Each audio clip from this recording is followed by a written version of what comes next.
to worship at Old First Presbyterian Church this week. And I welcome you if you're from just down the street or across the bay or the Golden Gate Bridge, or maybe you're across the waters in New Zealand. You're a part of a big family of faith, and I'm glad you're here. I want to give a special thank you to Austin Coffey. Now, Austin has worshiped in our pews with his fiancee Amanda for the last couple of years, and when Sam, our pastoral associate, went on vacation, well-deserved, I said, Austin, can you help us edit the service? Because I know nothing about it. And he said, sure. And he's been fantastic. So thank you. And I want to mention again how impressed I am by the generosity of this congregation.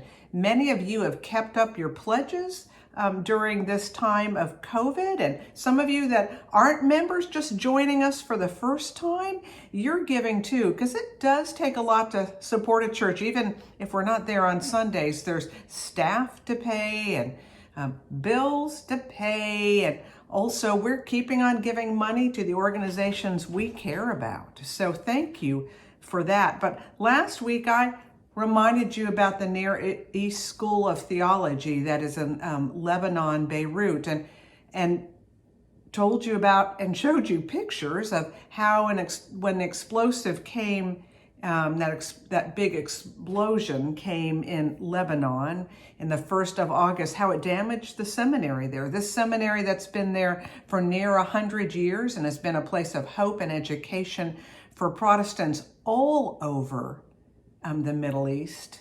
You gave money. You are helping. And when we help in that way, it gives help to that school. It gives help to people to know they're not forgotten.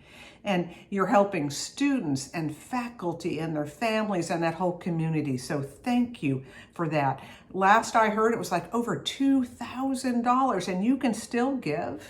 You can go on our website, www.oldfirst.org, and you can give in that way on online giving. Each little bit makes a difference. So thank you for that. And you're going to learn more about how to be generous. Well, you already know how to be generous, just some different ways to do it while we're, I call it stuck in place, but I think it's be called sheltering in place during these times of COVID. You're going to learn about how the organizations you know and love, or just don't even know about and soon will love, how you can support them. It can be by actions, by prayers, by gift cards, just things they need so we can keep on caring for the city and following in the ways of Jesus. That means so much to us.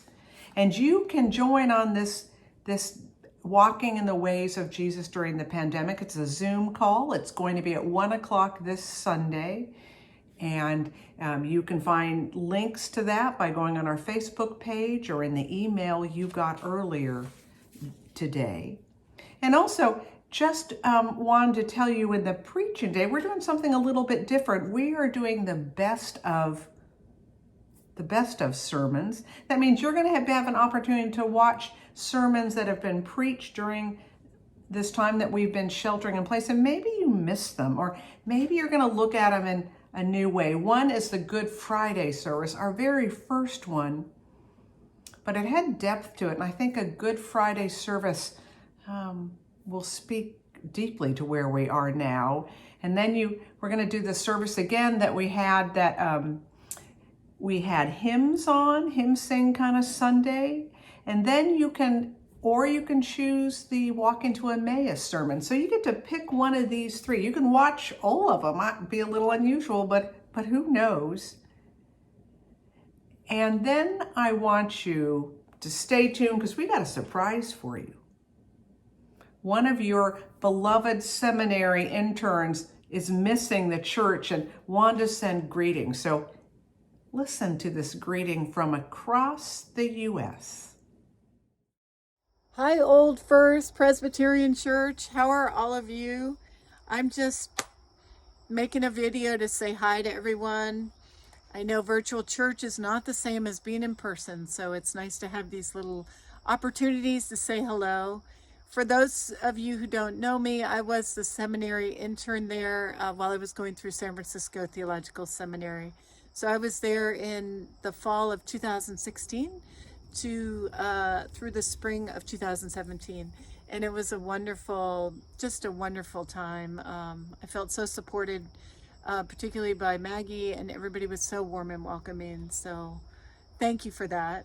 I finished up my year-long residency at UCSF in San Francisco as a chaplain in the fall, and it was a great learning experience, and I feel really prepared to be a minister now. So close to finishing up my personal information form. Actually, I should say I did finish it. I have my statement of faith, and then I can put my application out there and see where God is calling me. So prayers for that. That would be in the Bay Area. And I may not have mentioned I'm here in Nantucket, which is 30 miles off the coast of Cape Cod, out into the Atlantic. And it's a beautiful place. I'm here while my husband's working remotely. We're surrounded by so much beauty. So I feel connection with God's creation every single day. And it's just been a wonderful summer for us. I want to send my love to all of you. I know these are very troubling times, particularly with COVID, with isolation, and with what's going on with the California wildfires. So, and some of the PG&E outages. So I'm sending my love and prayers for all of you to be well. And I miss you. God bless.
And now the prayers of the people.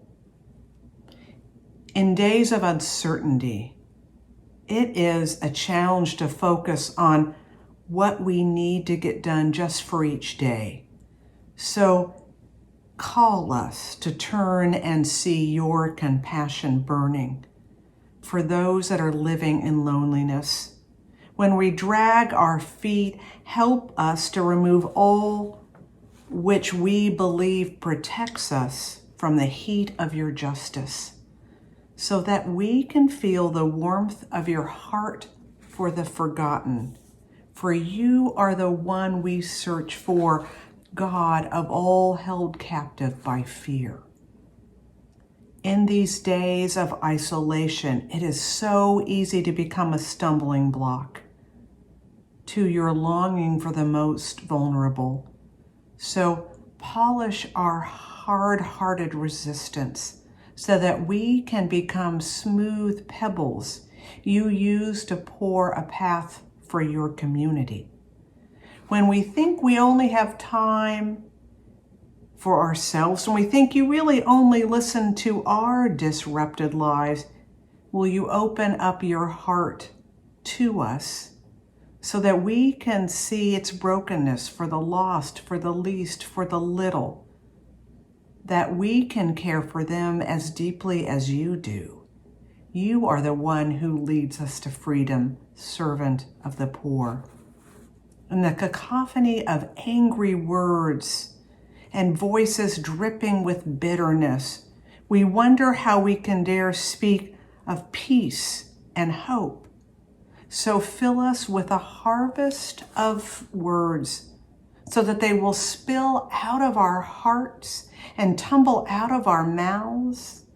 When we are tempted to close our eyes because of the cruelty and pain in the world taking root in our neighborhoods, in our nation, fill our hands with grace and love to share with all of your children.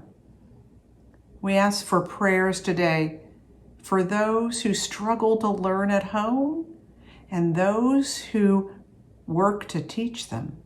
Be especially with our 4 high school students and 1 in elementary school, and with their families, and with colleges and universities around this nation.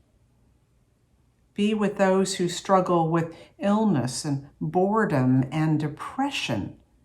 Be with those who work in our healthcare system and those who are sick. And be with those whose biggest worry is, when will I go to the doctor this week? And for those who have no doctor to go to, be a healing presence for all. For all those in California touched by the fires in these last week, bring calm. Be with firefighters and farm workers.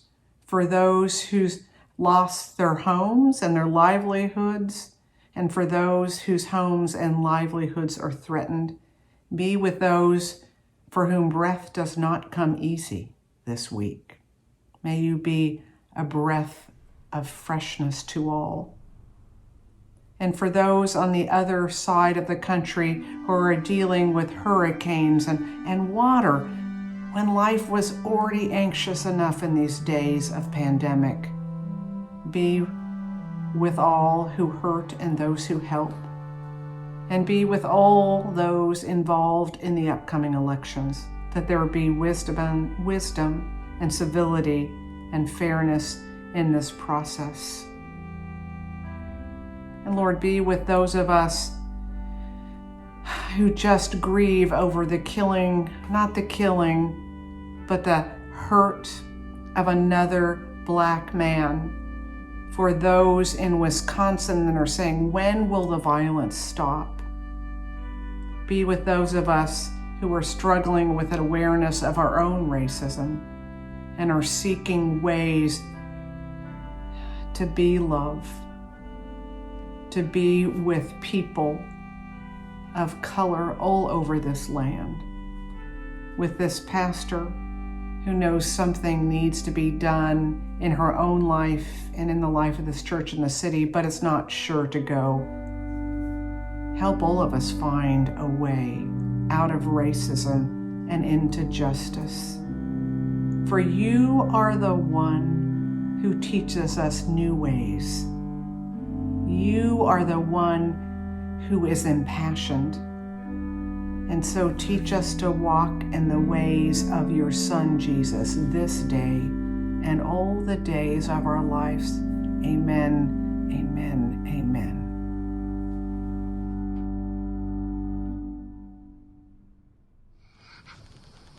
Good morning, friends. Peace be with you. And so many kisses. And hug. Bye. Bye. Bye. Bye.